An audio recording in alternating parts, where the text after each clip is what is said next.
alabanza. Y yo quiero que meditemos en este día, que es un día especial, en la persona más importante. Yo quiero que vayamos al libro de Juan, capítulo 1.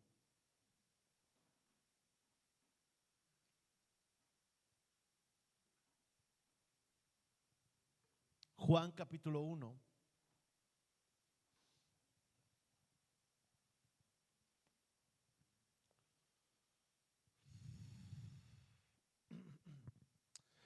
Dice, versículo 1, y en el principio era el verbo, y el verbo era con Dios, y el verbo era Dios. Versículo 16, versículo 14, y aquel verbo que estaba con Dios y que era desde el principio y que era Dios, aquel verbo fue hecho carne y habitó entre nosotros y vimos su gloria, gloria como del unigénito del Padre, lleno de gracia y de verdad.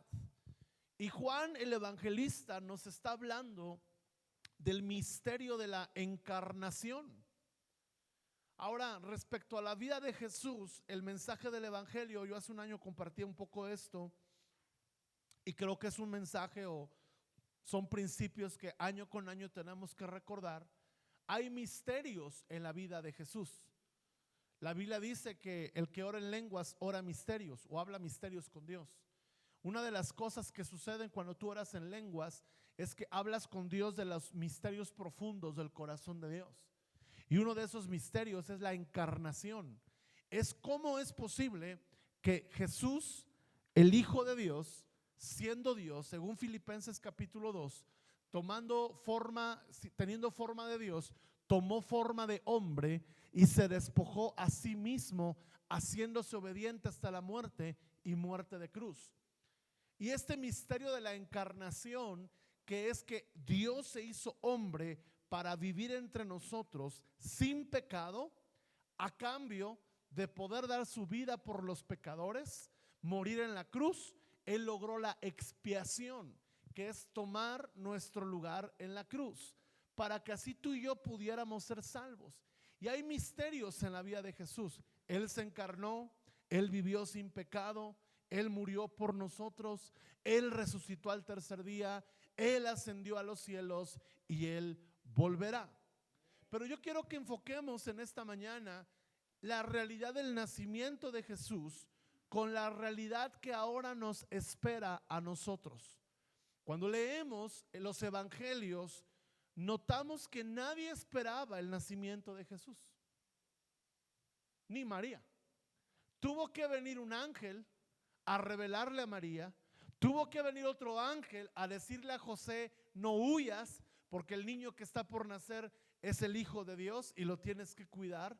Nadie esperaba, a excepción un hombre llamado Zacarías, ¿verdad? Simeón, perdón, que corre cuando Jesús nace al templo. A excepción de ese hombre y una mujer llamada Ana, nadie esperaba la consolación de Israel. A diferencia de nosotros, su iglesia, ahora todos esperamos a la manifestación del Hijo del Hombre. Y esto nos tiene que llevar a estar preparados para su segunda venida. La Navidad a mí en lo particular me lleva a pensar en la responsabilidad de prepararme para la venida del Señor. Porque así como aquel verbo se hizo carne, el verbo de Dios que está en los cielos va a volver a manifestarse y no va a venir a un pesebre, va a venir a Jerusalén a reinar. No va a venir en forma de bebé, va a venir en forma de hombre. No va a venir como un siervo, va a venir como un rey. No va a venir a morir, va a venir a reinar por los siglos de los siglos y a traer el reino celestial a esta tierra. Por lo tanto, el mensaje de la Navidad no es solamente que Cristo vino, es que Cristo viene. Y entonces cuando Jesús manifiesta su gloria, dice Juan, vimos la gloria de Dios en él. Imagínate lo que estamos por ver en este tiempo. Pero tú y yo tenemos que ser conscientes de lo que significa que el verbo se hizo carne. Juan capítulo 1, versículo 29. El siguiente día vio Juan a Jesús que venía a él y dijo, ahora, note lo siguiente, Juan y Jesús eran primos en la carne. Y lo más seguro es que en 30 años convivieron, que en 30 años se miraron, que en 30 años platicaron, pero hubo un momento donde Juan vio a Jesús ya no en la vista de la carne, sino en la vista del cielo, ya con la vista del Espíritu. Y cuando él lo ve, dice, el siguiente día vio Juan a Jesús que venía a él y dijo, he aquí el Cordero de Dios que quita el pecado del mundo. Y lo que Juan apunta, amada iglesia, es a que nosotros pongamos nuestros ojos en el Cordero de Dios, porque Él se hizo hombre, Él vivió entre nosotros, Él caminó entre nosotros, vimos su gloria, vivió sin pecado para poder quitar el pecado del mundo. El pecado solamente puede ser quitado por alguien que haya vivido sin pecado. Por eso 1 Corintios capítulo 5 versículo 17 al 21 dice que el que está en Cristo es nueva criatura. ¿Por qué? Porque las cosas viejas han pasado ya y aquí todas son hechas ¿qué? Nuevas. ¿Por qué? Porque el que no conoció pecado, por nosotros lo hizo pecado, para que nosotros fuéramos hechos justos y sin mancha delante de Dios. Por eso tú y yo tenemos que cultivar una relación con el Espíritu Santo, para que el Espíritu Santo nos revele la naturaleza del Cordero de Dios. Si nosotros no miramos al Cordero de Dios como Juan lo vio, ¿sí? Vio Juan a Jesús y dijo, he aquí el Cordero de Dios que quita el pecado del mundo. No vamos a poder tener un entendimiento listo para su segunda venida. Entonces, esta noche que recordamos su primera venida, deberíamos también de alinear nuestro corazón para su segunda venida. Porque ciertamente, amados, Él va a venir. Y Él viene por una iglesia sin mancha, Él viene por una iglesia sin arruga, y Él viene por una iglesia sin cosa semejante. Por lo tanto, esta noche, al recordar su primera venida, tú tienes que pedirle al Espíritu Santo que Él prepare tu corazón para las cosas que están por venir, porque su venida está por venir, su venida está por darse. Y no estoy hablando de un mensaje apocalíptico simplemente por darlo. Estoy hablando de que tú y yo tenemos que vivir preparando nuestro corazón y alineando nuestros pasos para la venida del Cordero de Dios. Mi pregunta es, ¿cómo quieres presentarte delante de Él? ¿Cómo vamos a presentarnos delante del Cordero? La Biblia nos habla que los magos de Oriente siguieron una señal, y la señal los llevó hasta el lugar donde estaba el Cordero de Dios. Y sabes, hay diferentes maneras en las que nos presentamos delante del Cordero de Dios. Los ángeles se presentaron con alabanza y gloria. Los pastores que cuidaban sus rebaños, ellos dejaron sus rebaños, se presentaron con las manos vacías. ¿Qué significa esto? Que ante el Cordero tenemos que aprender a presentarnos sin ningún afán, sin ninguna carga. Cuando los ángeles aparecen, la Biblia dice que ellos salen corriendo y dejaron sus rebaños y fueron hasta el lugar del Cordero. Se levantaron y dejaron aquello que les ocupaba, y esto nos habla de la renuncia. Yo un día dije, y lo creo firmemente, el Señor nos invita a buscarle, el Señor nos invita a seguirle, y en el camino tenemos que dejar algunas ovejas, porque no todas las ovejas quieren ir a donde el pastor está yendo. ¿Y sabes a dónde nos está llamando el Señor? A verlo a Él, a ver al Cordero. Hay ovejas que no pueden caminar en la carrera rumbo a ver al Cordero, y quizás se tienen que quedar en el camino. Eso nos habla de entrega, nos habla de sacrificio, nos habla de renuncia. y que tú tienes que ser una oveja, que tienes que entender que el Señor nos está acelerando para mirar al Cordero. Pero los magos vinieron y ellos no eran solamente una renuncia, ellos traían ofrenda, ellos traían adoración, traían 3 regalos preciosos: oro, incienso y mirra. Y lo que significa el oro habla de la gloria de Dios. El oro hablaba de que ellos reconocían que este bebé portaba la gloria de Dios. El incienso nos habla de adoración y oración. Nos habla de que este bebé era alguien que sería digno de adorar. Y la mirra nos habla de aquello que se le ponía al hombre que vencía a la muerte. Ellos con su regalo están reconociendo que Jesús es digno de gloria, que Jesús es digno de adoración, porque Él vencería a la muerte. La pregunta es, ellos se presentaron así.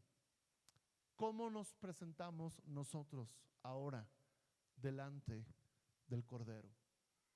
La revelación que ellos tenían de Jesús no es la misma la que tú tienes.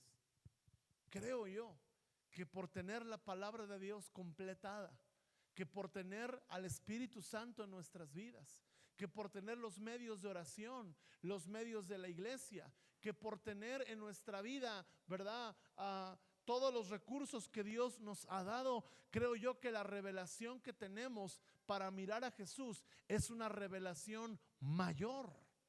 Y por lo tanto, no sé si usted me está capturando esta mañana el mensaje, nuestro entendimiento de cómo presentarnos delante del Cordero debe de ser mayor. Dígame amén si me está siguiendo. Y yo quiero que vayamos al libro del Cordero. Quiero que me acompañe a Apocalipsis, porque quiero hablarte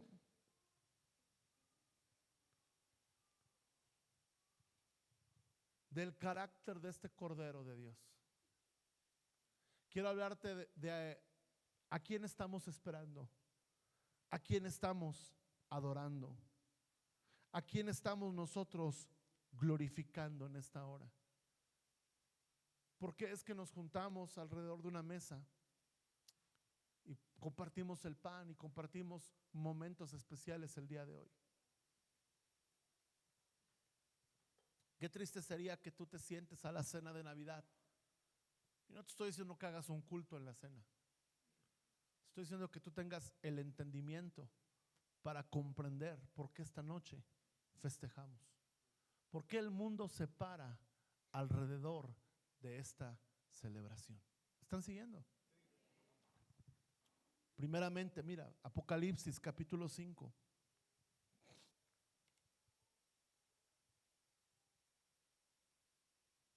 Vi en la mano derecha del que estaba sentado en el trono un libro escrito por dentro y por fuera, sellado con 7 sellos. Y vi un ángel fuerte que pregonaba a gran voz: ¿quién es digno de abrir el libro y desatar sus sellos? Y ninguno, ni en el cielo ni en la tierra, ni podría abrir el libro, ni aún mirarlo. Y lloraba yo mucho, porque no se había hallado ninguno digno de abrir el libro, ni de leerlo, ni de mirarlo. Y uno de los ancianos me dijo: no llores, he aquí el león de la tribu de Judá, la raíz de David, ha vencido para abrir el libro y desatar sus 7 sellos. Y miré que en medio del trono y de los 4 seres vivientes y en medio de los ancianos estaba en pie ¿un qué? Ahora, ¿quién dijo el anciano que podía abrir el libro? ¿O quién había vencido? El león. ¿El león de qué? De la tribu de Judá. Y cuando Juan voltea, Juan no ve un león, Juan ve un cordero. Y tú vas a leer, y vamos a leerlo esta mañana, todo el Apocalipsis, nunca más se menciona al león. ¿Por qué?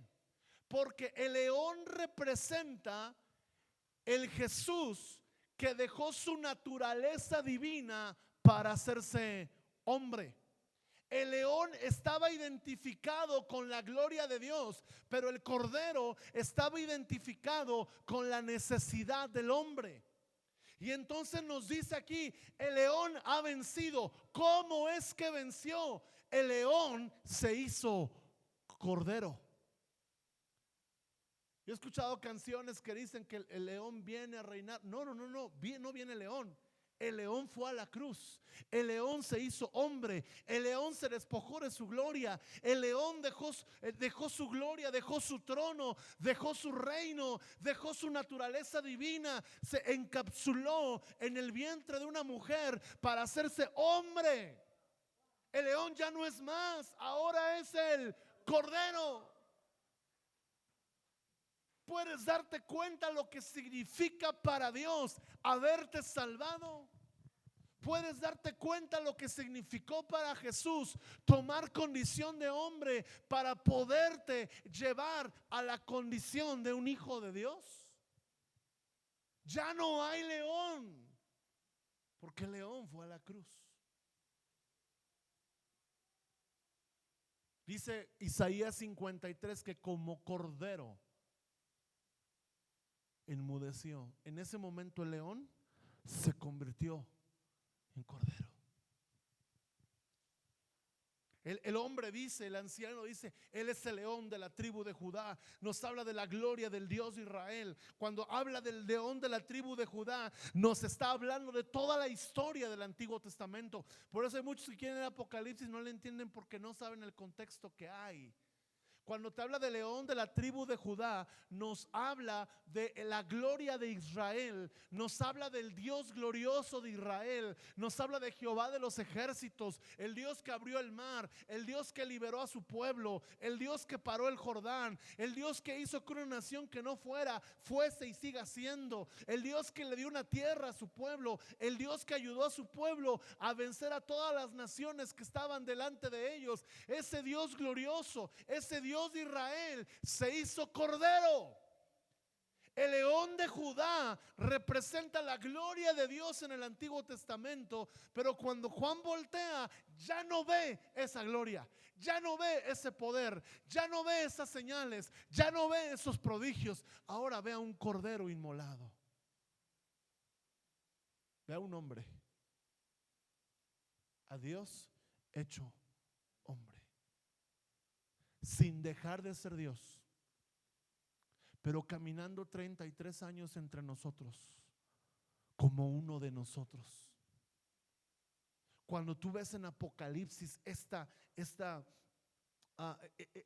dos imágenes, un león y un cordero, a lo mejor dices, yo me quedo con el león, pero el león tiene que ver con la gloria del Dios de Israel.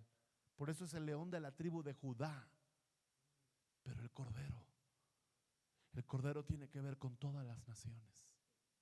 El cordero tiene que ver con el amor de Dios para con la humanidad.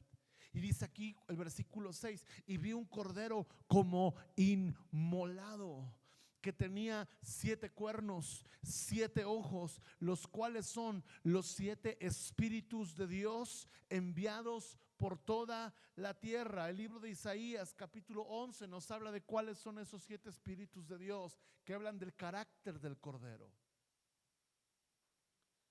Lo que nos está diciendo esto es lo siguiente: este cordero, ya conmigo, tiene 7 cuernos, tiene 7 ojos, tiene 7 espíritus.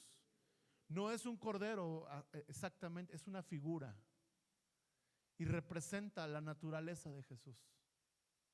Primeramente, cuando nos habla de los 7 cuernos, nos habla de toda su autoridad. El cuerno representa en la Biblia autoridad. ¿Por qué? Porque era con un cuerno lleno de...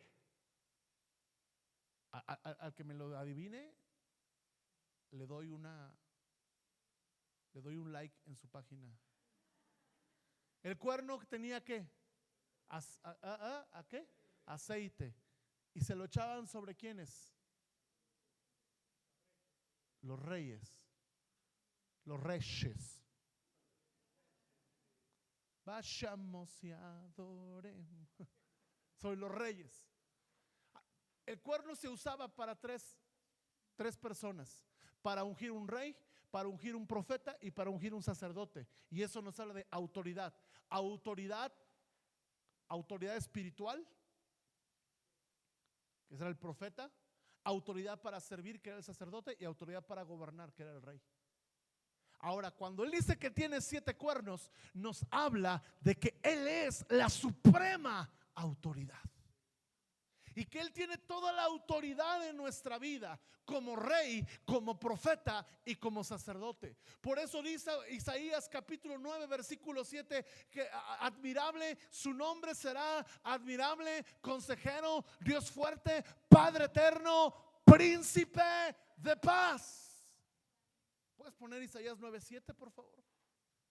Los 7 cuernos del cordero nos hablan de que él tiene toda la autoridad en nuestra vida. Y cuando Isaías habla del reino de Jesús y nos habla de este Jesús que iba a venir, este rey de justicia que se iba a encarnar, nos habla de figuras de autoridad. Lo dilatado del versículo 6 por favor. Porque un niño nos ha nacido, hijo nos es dado, y el principado sobre su hombro. ¿Qué significa el principado sobre su hombro? Significa la autoridad. Miren, en el ejército, ¿dónde cree que se pone la autoridad del militar? Si tiene una estrellita es mayor, si tiene 3 barras es capitán, si tiene 2 barras es teniente, si tiene 1 barra es subteniente, si tiene 2 estrellitas es teniente coronel, si tiene 3 estrellitas es coronel, si tiene 1 estrella y un águila es general de brigada, si tiene 2 estrellas y un águila, general brigadier, si tiene 3 estrellas y un águila es general de división, son los más altos. Y el secretario de la defensa tiene 4 estrellas y un águila. El presidente tiene 5 estrellas y un águila. Si el presidente se pusiera un uniforme militar, hubo un presidente que sí lo hizo, su uniforme, el principado sobre su hombro es 5 estrellas y un águila. Y eso nos habla que es el comandante supremo de las Fuerzas Armadas. Tengo un poco de conocimiento de eso. ¿Sabe por qué? Entonces, el principado, yo le estoy predicando, enseñándole esta mañana. ¿Estamos de acuerdo? Y como empezó temprano, pues y estamos acostumbrados a irnos a las 2, pues nos vamos. Habla de su autoridad. El principado sobre él, quiere decir que esa autoridad descansa sobre él. Ese niño portaba toda la autoridad, no solo de lo que iba a hacer ahí, sino de lo que representa su autoridad hasta el fin de los tiempos. Ese niño que celebramos hoy que nació, murió, resucitó, su cuerpo fue glorificado, ascendió a los cielos, volverá, y lo que comenzó en un pesebre nunca va a terminar en la tierra, porque él va a reinar por los siglos de los siglos. Amén. Pero ¿cuál es su autoridad? Se llamará su nombre, es decir, en el nombre de Jesús hay autoridad. Por eso en el nombre de Jesús los demonios huyen. Había una mujer ahí, ¿verdad? En la esquina de este lado que está, y ella estaban liberando, y luego había unos hermanos que le gritaban y más hacía su pancho, y llego yo y le digo: ya cállate y lárgate, y se quedó así, en el nombre de Jesús. ¿Sí? Primero Carmelita le puso una despelucada, ¿verdad? De aquellas a los demonios, no a la mujer, a los demonios. Y luego que como que ya cállate y lárgate en el nombre de Jesús, porque en el nombre de Jesús hay autoridad, ¿sí o no? Pero mira la autoridad de Jesús, él es admirable. Quiere decir que sus no 1, 2, 3, 4, 5, también son 7, ¿no? ¿Sí o no? Admirable, ¿cuántos son? Consejero, Dios fuerte, son 2, Padre eterno, príncipe de paz. Mire, admirable significa que él es digno de seguir. Por eso dice Apocalipsis: y seguían al Cordero. Consejero significa que él es digno de escuchar, porque él tiene una palabra de autoridad para darte un consejo. Qué importante es que tu vida sea aconsejada por la autoridad de Jesús. Ahora, ¿cómo es que Jesús deja su consejo en la tierra? A través del Espíritu Santo, a través de la palabra y a través de nuestras autoridades espirituales. Cuando tú tienes un consejo avalado por esas 3 fuentes, Tú estás caminando bajo autoridad. Primeramente el Espíritu Santo, segundo la Biblia y tercero nuestros pastores. En la multitud de consejeros, ¿qué dice? Abunda la sabiduría. Esos son los 3 consejeros que tú debes de tener, porque estás siguiendo la autoridad. Estamos hablando de que este cordero tiene 7 cuernos y nos representa toda la autoridad. Luego dice Dios fuerte. Primeramente es Dios y luego es fuerte. En hebreo dice Dios omnipotente. Y ahí no es un nombre, ahí es un nombre en 2. ¿Me estoy explicando? Él es Dios. Este niño, está hablando del niño que está en el pesebre. Por eso C.S. Lewis dijo: una vez en el mundo un pesebre, y en el pesebre algo más grande que todo el mundo, porque este mundo fue hecho en el principio. Ahora yo quiero darte una bomba en esta mañana. Dice Juan 1:1, en el principio era el verbo. Y Génesis 1:1 dice: en el principio creó Dios los cielos y la tierra. ¿Quién es el principio? En él fue creado todo. Colosenses 1. ¿Se la cachó o no? Cuando dice en Génesis 1:1, en el principio, no habla del principio de los tiempos, habla de Jesús. En el principio, en él fue creado todo. Y tú lees Colosenses 1, todo fue creado por él, por medio de él y para él. Por eso entendemos que es Dios.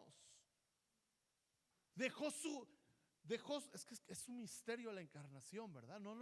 Yo quisiera explicarlo, pero no encuentro las palabras. Dejó esa forma de Dios, pero sigue siendo Dios. Y tomó forma de hombre, pero sigue siendo Dios. Por eso en el pesebre, en un pesebre, aprendas esa frase: una vez en el mundo un pesebre, y en el pesebre algo más grande que todo el mundo. Dios hecho hombre. Y es fuerte, poderoso para salvar. Qué tremendo fue para mí ver. Yo hablé en Tuxpan del poder de la sangre, del poder del Espíritu Santo y del poder del nombre de Jesús. Y donde más me enfoqué fue el poder de la sangre para perdonar. Y cuando hacemos el llamado, toda la gente que pasó cautiva bajo el Dios fuerte, el Dios que es poderoso para salvar. Y una de mis frases que siempre predico cuando oro por milagros es: si Él te pudo salvar, ¿cómo no te va a poder sanar? Mucha gente no cree en la sanidad. Aún cristianos no creen en la sanidad. Le arrancaron a su Biblia un montón de versículos. Hay un versículo que dice que las lenguas y las profecías cesarían cuando venga lo perfecto. Y muchos piensan que se refiere a la Biblia, que cuando la Biblia se haya escrito por completo, ya los dones espirituales no iban a ser necesarios. Para empezar, es un error terrible de interpretación bíblica, porque estás dejando todos los evangelios, todo el libro de los Hechos, todo el libro de Corintios, todas las cartas donde habla del poder de Dios, todo el Antiguo Testamento, lo estás desplazando por un versículo. Hermenéuticamente eso es un error. Y segundo, lo perfecto no es la Biblia, lo perfecto es la venida de Cristo. ¿Sí? Por eso Él es Dios fuerte. Me estoy explicando esta mañana a dónde queremos llegar. Él es Dios fuerte y es poderoso. Si te pudo salvar, mire, hasta la ciencia te puede sanar, pero la ciencia no te puede salvar. Una persona como la que oramos con el tumor la ciencia le puede operar y sacar el tumor, pero no lo puede salvar.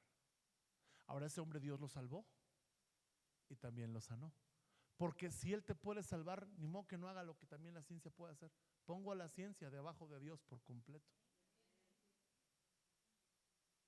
Pongo a la psicología debajo de Dios por completo. Si un psicólogo te puede ayudar un ratito, ¿cuánto más no puede hacer el Espíritu Santo? Porque Él es Dios fuerte y tiene toda autoridad. Apenas voy en el tema de la autoridad. Los 7 cuernos. Padre eterno, la autoridad de un padre.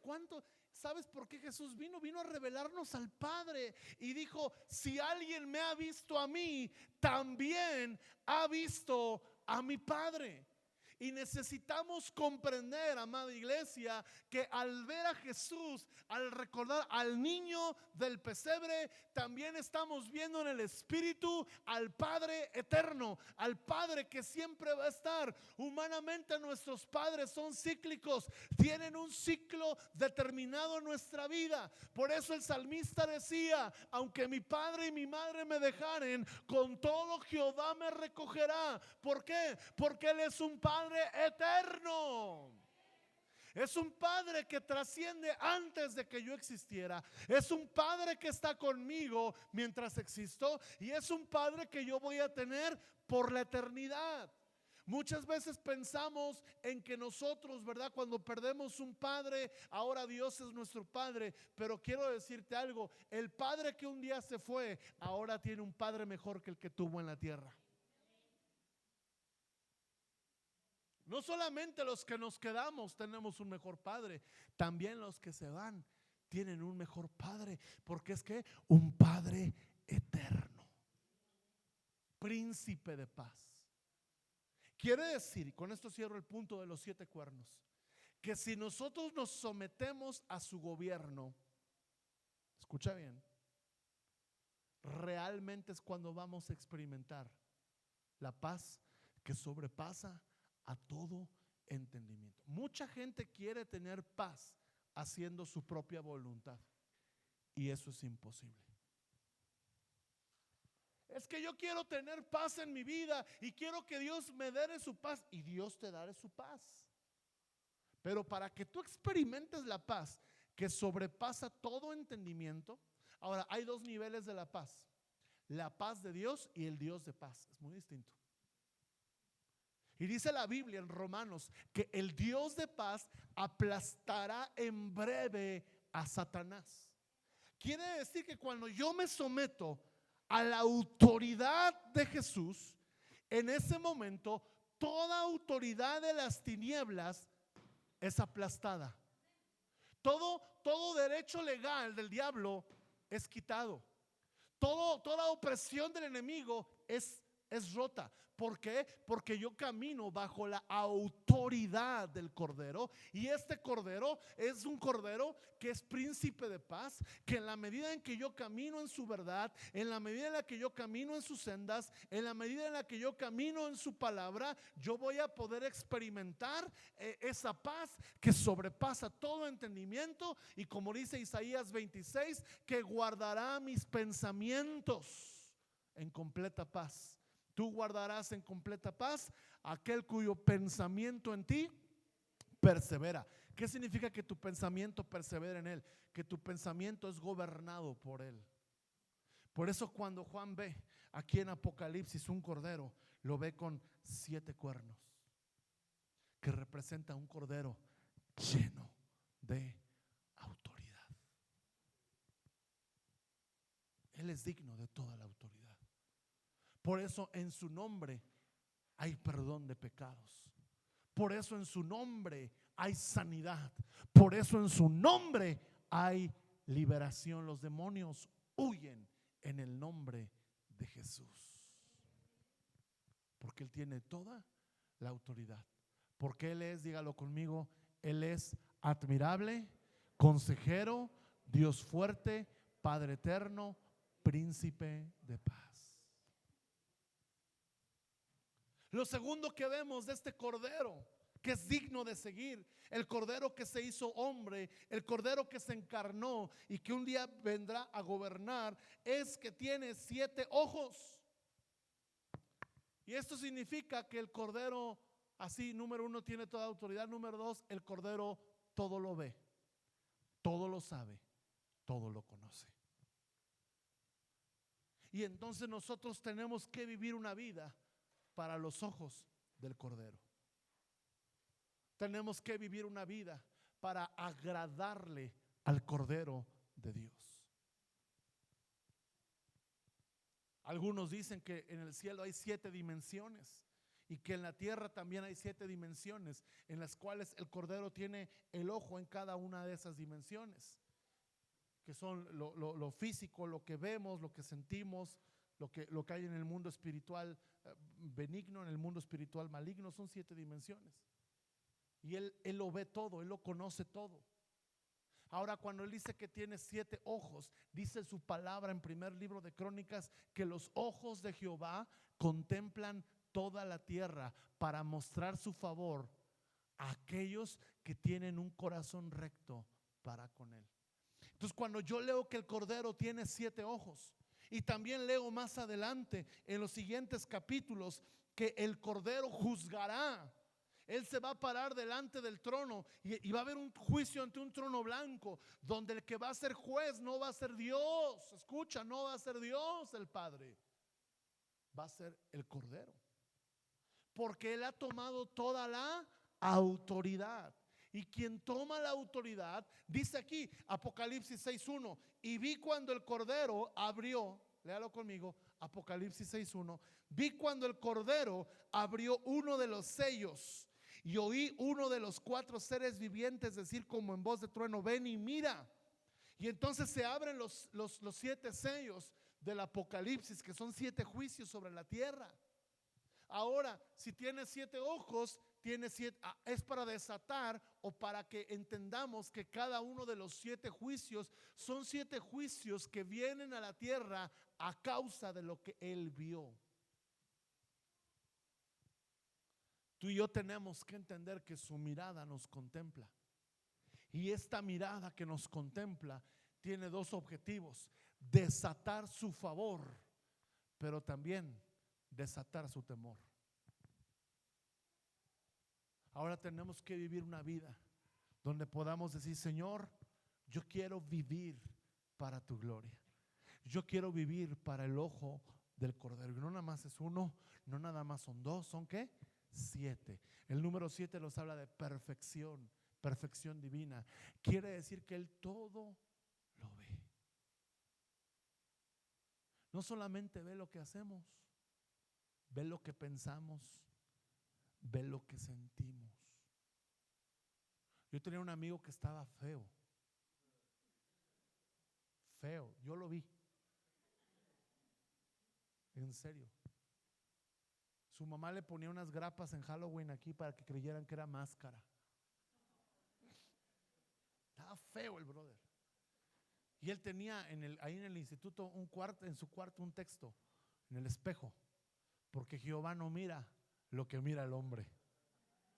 Es el texto de los feos. ¿Sí?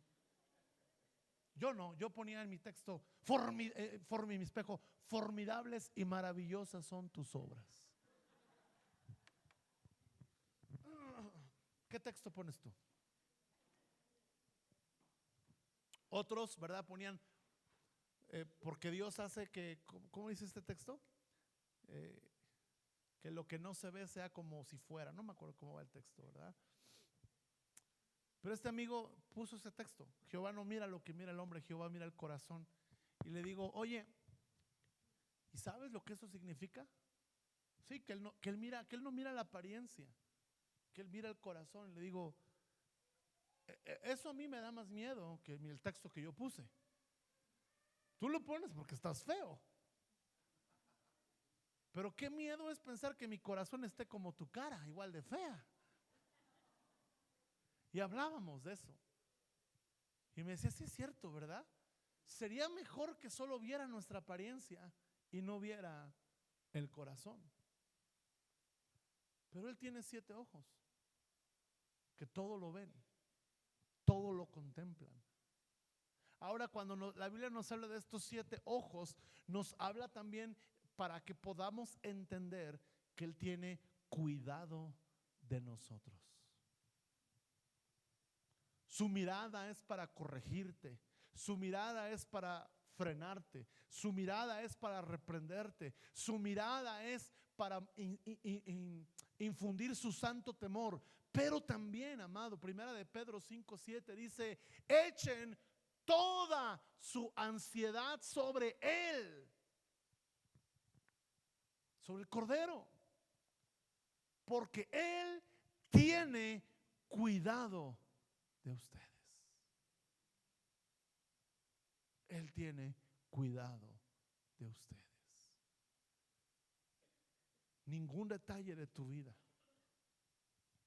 ninguna lágrima que has derramado, ningún dolor que has sentido, ningún afán que te ha cargado ha sido desconocido para Él.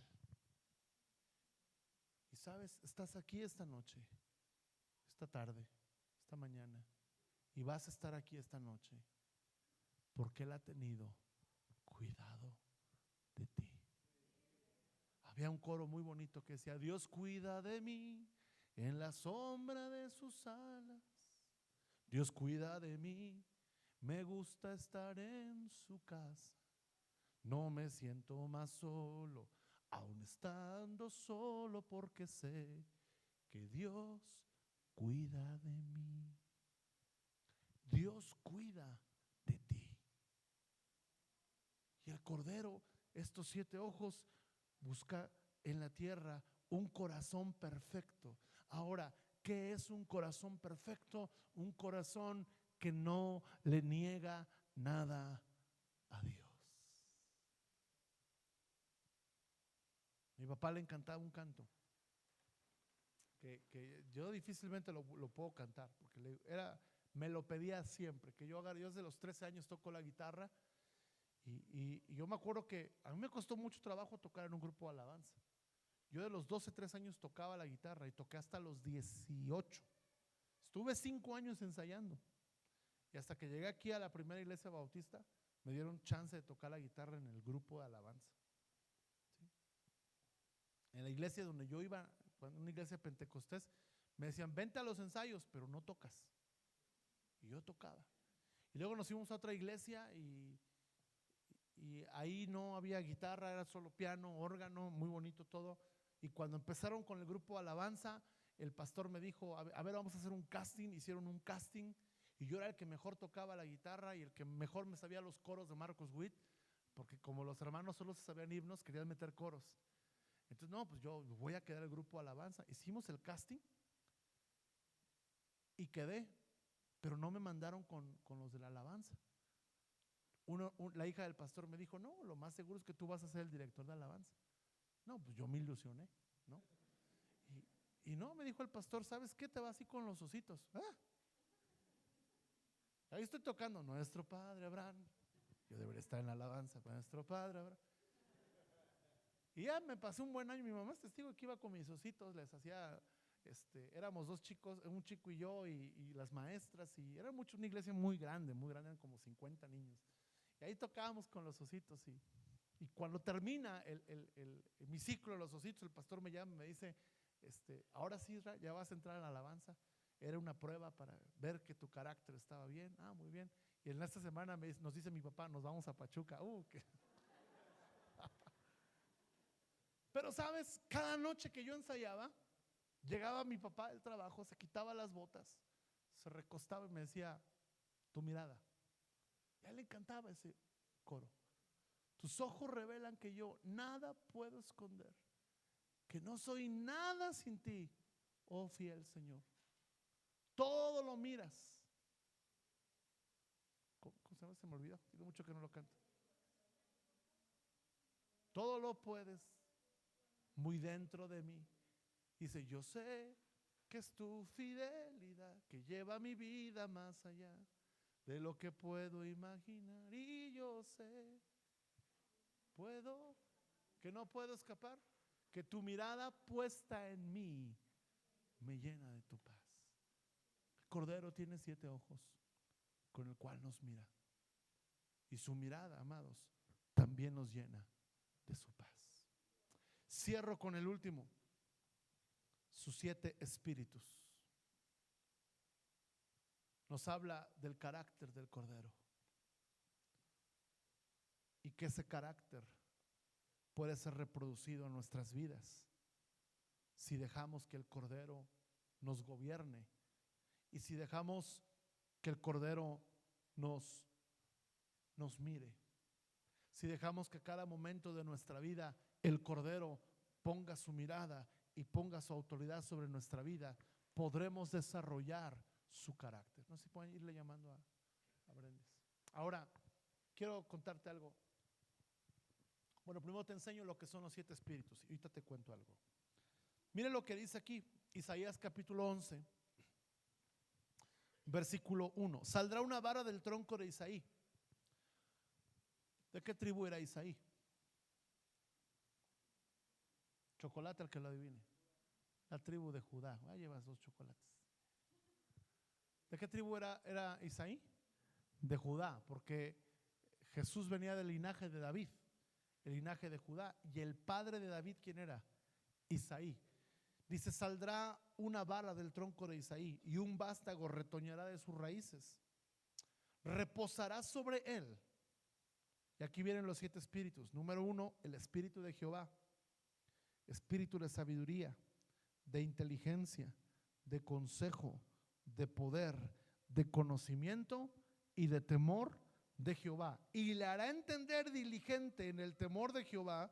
No juzgará la vista de sus ojos, ni arguirá por lo que oigan sus oídos, sino que juzgará con justicia a los pobres, y arguirá con equidad por los mansos de la tierra, y herirá la tierra con la vara de su boca, y con el espíritu de sus labios matará al impío. Nos está hablando de las 3 cosas que te he mencionado: de la autoridad del Cordero, de la mirada del Cordero y del carácter del Cordero. Ahora, cuando nos habla del Cordero, nos dice, estará sobre él el espíritu de Jehová. Y esto nos habla de la vida eterna. Quiere decir que en Jesús hay vida eterna. Y por lo tanto, si tú crees en él, tú caminas en la vida eterna. Esos son los 7 espíritus. No puede haber nada más de lo que habla Isaías si primero no está sobre ti y si primero no hubiera estado sobre él el espíritu de Jehová. ¿Cómo supo Juan? Volviendo a Juan, ¿cómo supo Juan que él era el Cordero de Dios?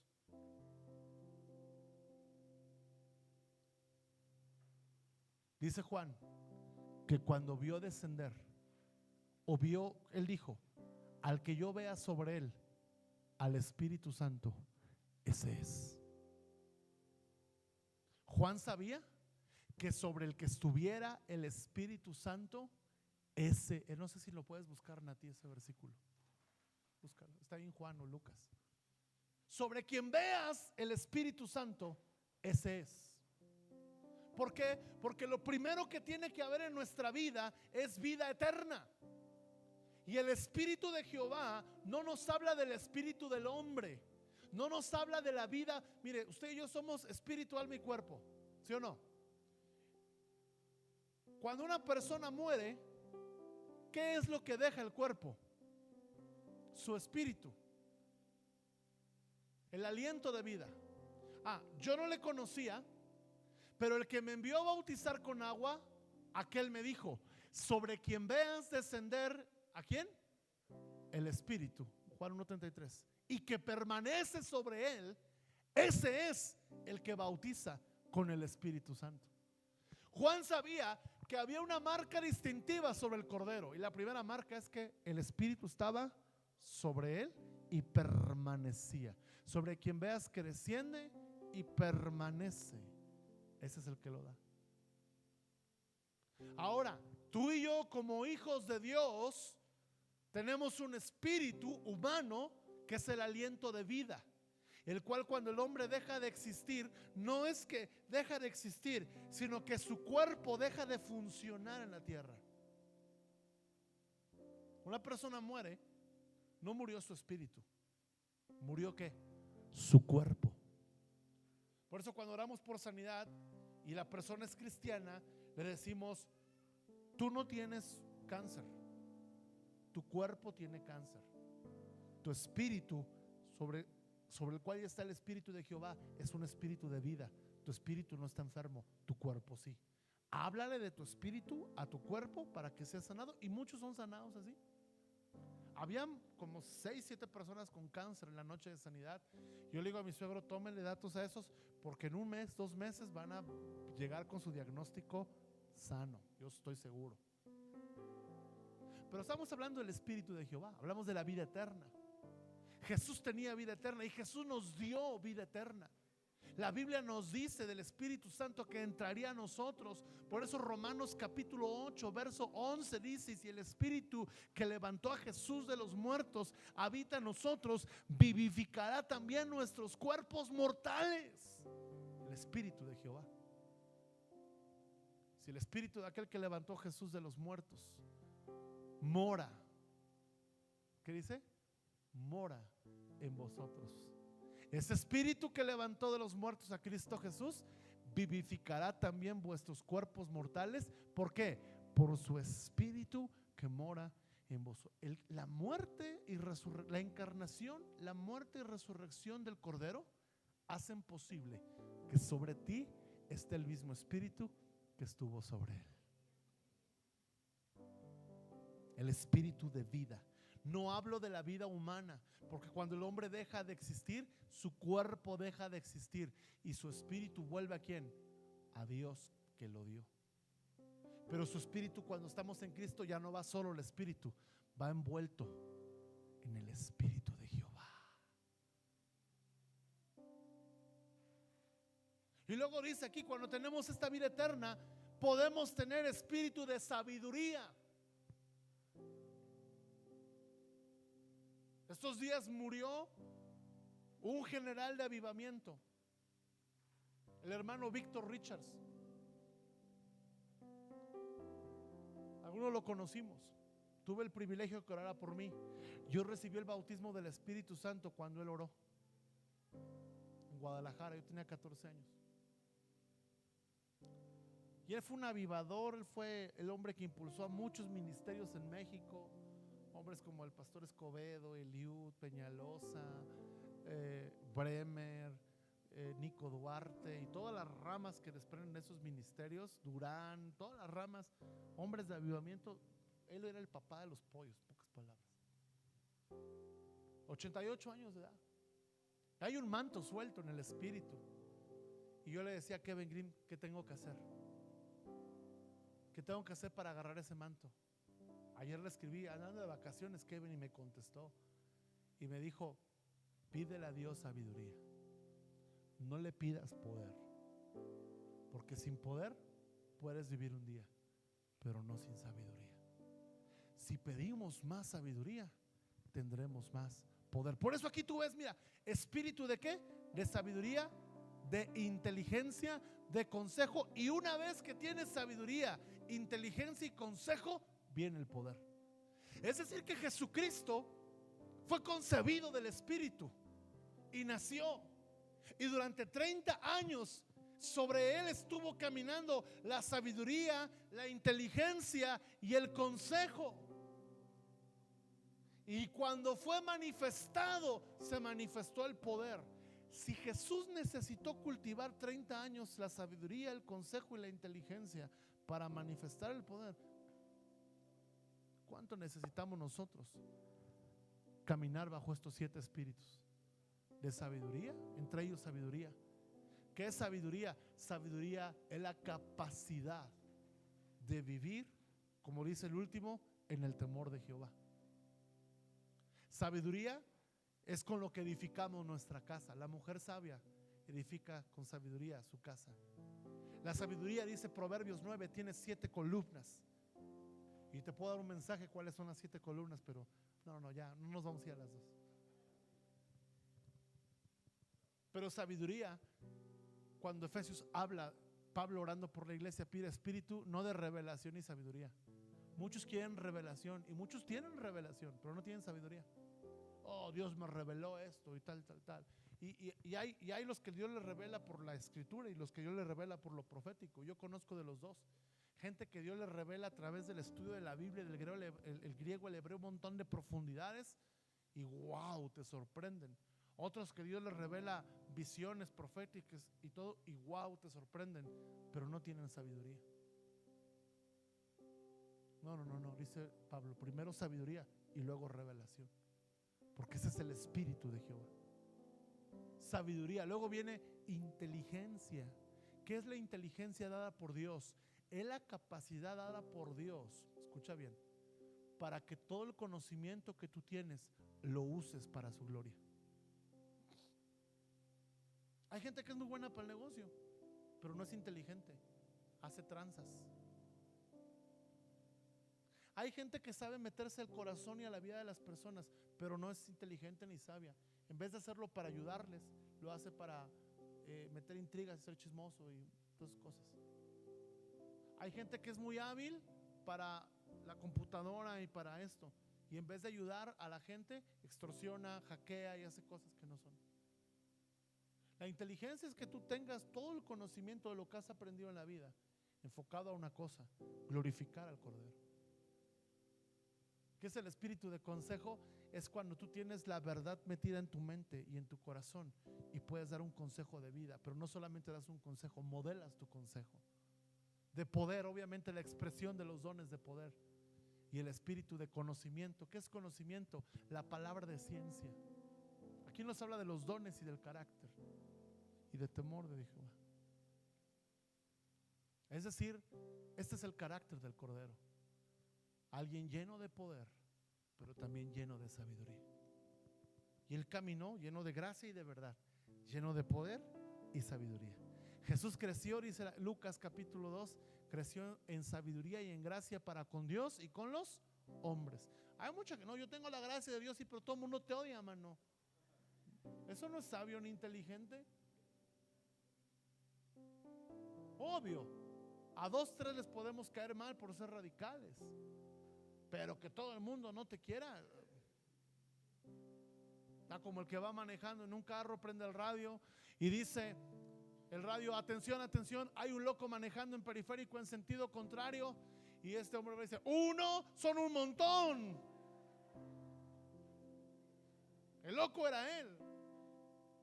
Consejo, sabiduría, temor de Jehová. El Cordero, diga conmigo: el Cordero tiene toda la autoridad. El Cordero todo lo ve. Y el Cordero tiene un carácter que yo puedo vivir. Estamos conociendo su autoridad, su mirada y su carácter. Y él vino, versículo 5, 7 de Apocalipsis, y tomó el libro de la mano derecha del que estaba sentado en el trono. Y cuando hubo tomado el libro, los 4 seres vivientes y los 24 ancianos se postraron delante del Cordero. Todos tenían arpas y copas de oro llenas de incienso, que son las oraciones de los santos, y cantaban un nuevo cántico diciendo: digno eres de tomar el libro, de abrir sus sellos, porque tú fuiste inmolado, no el león sino el Cordero, y con tu sangre nos has redimido para Dios de todo linaje, lengua, pueblo y nación. El león era de una tribu, el Cordero es de toda tribu, es de todo linaje, es de toda lengua, es de todo pueblo y es para toda nación. El león de Judá, limitado a Israel. El Cordero, entregado por toda la humanidad.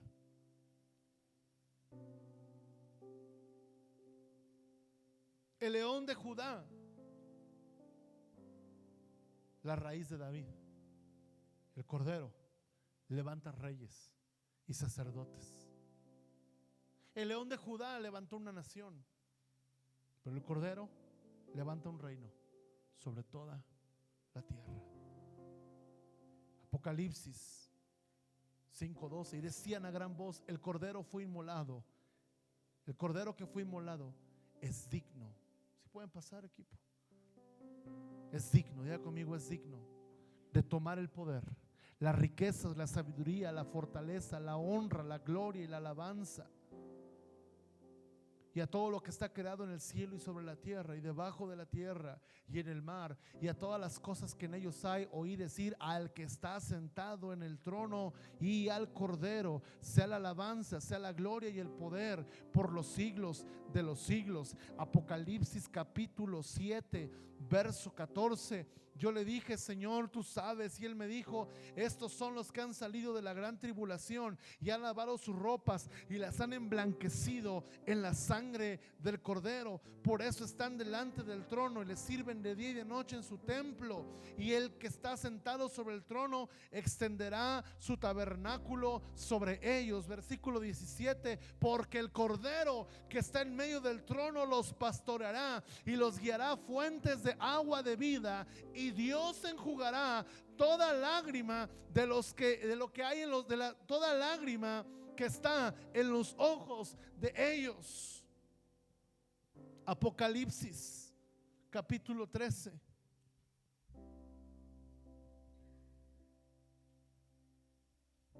Habla de la bestia y dice: a la bestia le adoraron todos los moradores de la tierra, cuyos nombres no estaban escritos en el libro de la vida y del Cordero que fue inmolado desde el principio.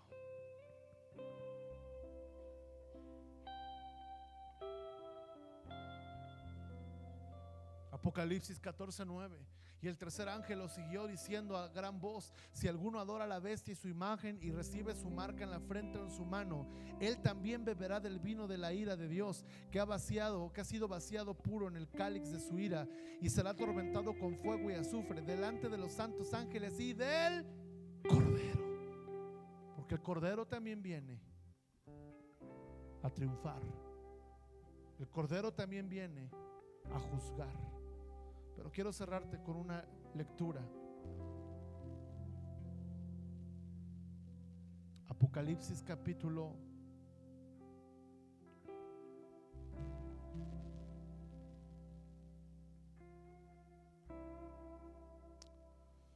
19, verso 9.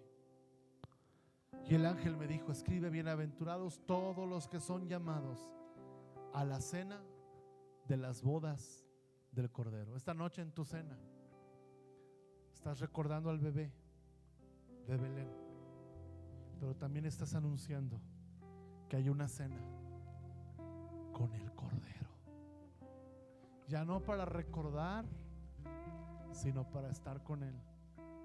Y me dijo: estas son palabras verdaderas de Dios. Y me postré a sus pies para adorarle. Y él me dijo: no lo hagas, yo soy consiervo tuyo y de tus hermanos que retienen el testimonio de Jesús. Adora a Dios, porque el testimonio de Jesús es el espíritu de la profecía. Entonces vi el cielo abierto, y he aquí un caballo blanco, y el que lo montaba se llamaba ¿cómo? Fiel y verdadero, y con justicia juzga. Sus ojos eran como llama de fuego, y había en su cabeza muchas diademas, y tenía un nombre escrito que ninguno conocía sino él mismo, y estaba vestido de una ropa teñida en sangre, y este es el nombre: el Verbo de Dios. Y el Verbo se hizo carne y habitó entre nosotros, y vimos su gloria, gloria del unigénito. Y Juan nos dice que un día el cielo se va a abrir, y cuando se abran los cielos, aparecerá Él en un caballo blanco que representa gobierno, autoridad, poder, honor, riqueza, gloria. Y vendrá y será fiel y verdadero, y será escrito un nombre para Él, que es el Verbo de Dios. El Verbo que un día se hizo carne y habitó entre nosotros es el Verbo que un día abrirá los cielos para traer el reino de su Padre a la tierra, y tú y yo reinaremos con Él. Por eso esta Navidad no es una Navidad más, es una Navidad que apunta nuestra mirada a lo que un día va a suceder, su venida.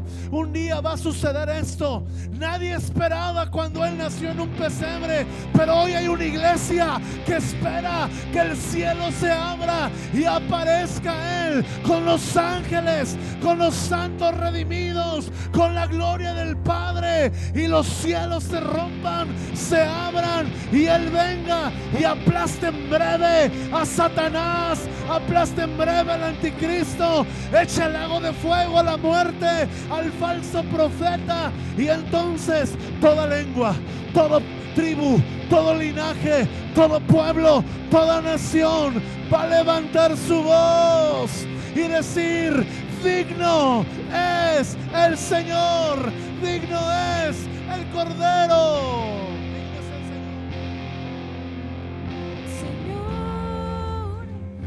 Señor. Vamos, vamos. Jesús, mereces el honor, digno es el Señor, digno es el Señor.